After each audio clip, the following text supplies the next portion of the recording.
For more than 2 decades, Toyota has provided customers in the medium-range Mondeo segment with a safe, conservative set of wheels. It's never been the most exciting choice, but it's always been up there as one of the most sensible ones. This further improved third-generation version continues that tradition, but adds extra technology and a dash of much-needed style. Here's a car designed very much for the people who will drive it. Those who have to cover long distances quickly and use the time while they do so effectively. To meet those needs, this Avensis has always been primarily tuned for highway ride comfort, and it still is. As for secondary road handling, well, tweaks to the suspension and steering of this revised model have brought small improvements, but this still isn't the car you'd choose in this segment if you were after a dynamic drive. It's very much, though, the model you choose for long distances. Improved refinement and even more supportive seats see to that.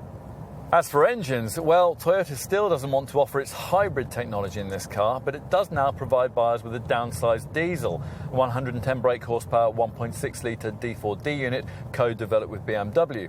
If funds permitted, we'd prefer the extra pulling power of the 141 brake horsepower, 2-litre D4 diesel we're trying here. That's a car capable of 62 miles an hour in 9.5 seconds en route to 124 miles an hour. That's along with potential efficiency that sees this derivative manage 62.8 miles per gallon on the combined cycle and 119 grams per kilometre of CO2. A single petrol version continues to be offered, the 145 brake horsepower 1.8-litre V-Matic. This, the only variant in the range offered with the option of automatic transmission. The Avensis has never really prioritised style and sportiness, but since that's what current customers in the Mondeo medium-range segment seem to want, Toyota has given its flagship model a more sharp-suited look in this revised Mark III model, guys. The whole approach is based around what the brand calls energetic elegance, the idea being to give the car a more dynamic, more prestigious feel.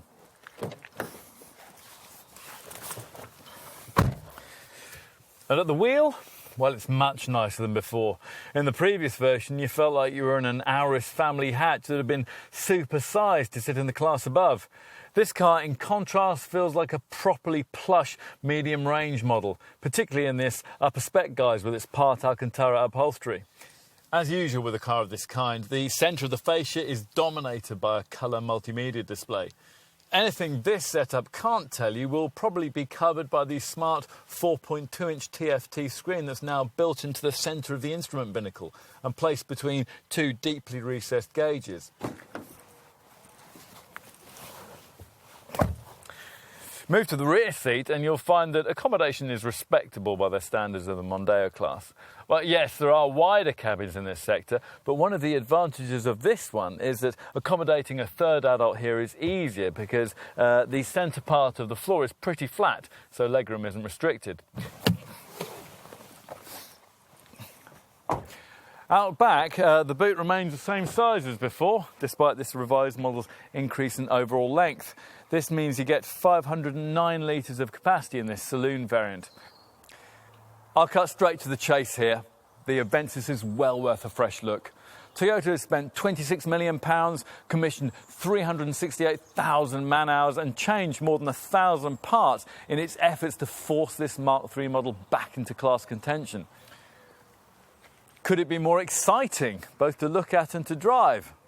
Well, yes, of course, but you can see why Toyota weren't keen to go too far and upset the legions of customers attracted by the sensible charms of previous Avensis models. The brand knows that the medium-range market is closely fought and highly populated, with buying decisions often coming down to the smallest detail. This much improved third-generation model gets more of these kinds of details right. The quality cabin, the extra refinement, the slicker multimedia system, which makes it a lot harder to ignore when you know that it comes at a price that's either going to save you money up front or enable you to afford a plusher, more upmarket level of trim than you thought you were going to have. In short, it may not be the car in this class you might have dreamed about, but tick all the boxes, and you could well find yourself deciding it to be the one you actually need.